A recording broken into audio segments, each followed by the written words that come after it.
Nonke bathandekayo egameni likaJesu Kristu waseNazaretha. Amen.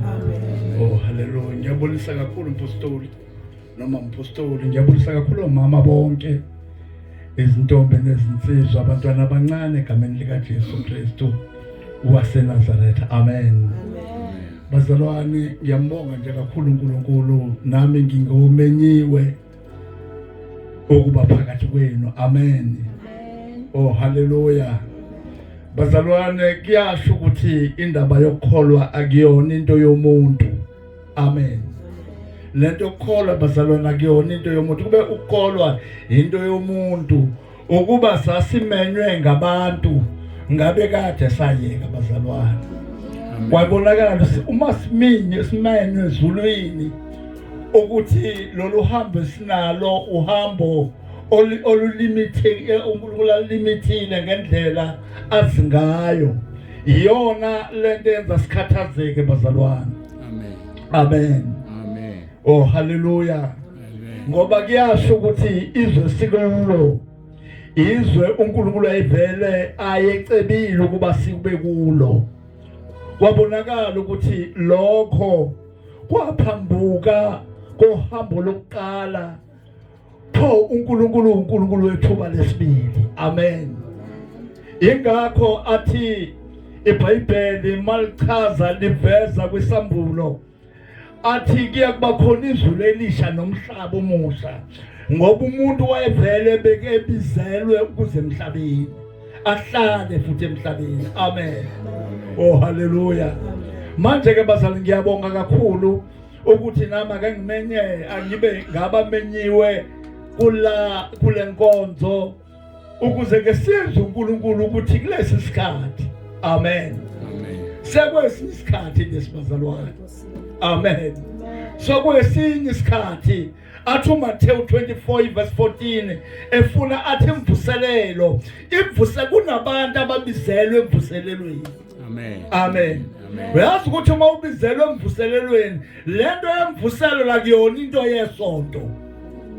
Amen. Imvuselelo uma ekhuluma ngayo uJesu efuna ukuveza isikhathi semvuselelo. Bayingcosana abantu ababizelwe emvuselelweni enkulu. Amen. Amen. Noma banesabalala emathuneni nabantu, kodwa imvuselelo siyayizwa imizwa yemvuselelo. Uthi uhamba wedwa ungakashunyayezwa ngemvuselelo, isiyaqala ukusebenza, usetshenzwa uhamba. Ngoba imizwa yemvuselelo uyayizwa. Yizimfunga, imfunga yesezulu uhamba uyayizwa imfunga eshoyo ukuthi imvuselelo seyikhona. La ayisadingi kuphenduka nakuthini, ukugcoliseka kwembhalo esho ukuthi imvuselelo masikhona. Uzwa noma uhlelo uzwa lento imvuselelo, uthi uyahlala, uthi uyakhuluma, uthi uyalalela, uthi uyathini, lento imvuselelo ikhona. Amen. Yasibiza bazalento yemvuselelo. uJesu ekhuluma ngale mvuselelo, sasingaboni ukuthi mhlambe nathi siyofika yini kule mvuselelo, ngoba kuyabonakala ukuthi abanye balala emathuneni imvuselelo ingakafiki. Sekufika isikhathi semvuselelo.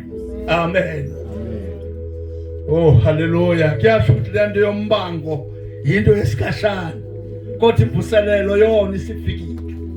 So yayizwa imizwa nangizabazalwane. Amen. Ngiyabonga bazalwane, ngiyambonga kakhulu uJesu okwaba kuhle kuye ukuthi asimkhethanga uyena wasikhethayo. Ukube bazalwane, ingakho athi mayikhuluma kuPetro, athi uPetro, pho Nkosi siyakuyaphi ngoba uphilo phatho? Athi Petro, angengoba wena ngobona abafuni behlehla nawe uhlehle, hayi ngoba wena ulandele ngoba wena ungcono kunabo, ingoba wena wakhethwa. Amen. Amen. Kuyagcwala bazalwane, sibiziwe, simenyiwe, futhi yavela lento bazalwana akhuluma ngayo uJesu athi ubaba enganidonsi, ngoba lento uyayizwa imizwa yokudonswa, uyayizwa ngomthetho ngabe nathi sithi kwenziwani. Engathi sekufika into entsha engazi cha kuyona into entsha, into eyayisekelwe emaphakadeni akuyona into efika izolo. Amen. Amen. Amen. manje ngisho ukuthi ipostola kukho ukutheni nokumangalisayo nokuthini kodwa ezulwini kuregistiwe nesikhathi sesikhona sifika kahle esikhathini esiright. Amen. La sengathi bonke abantu uma uthi uyezwa noma bethi benzana abantu bayazama bayathwala benzani hayi ngobani bazalwane kodwa sekufike yona imvuselelo iyezwakala. Amen. Ngiyabonga kakhulu bazalwane. Amen. Amen.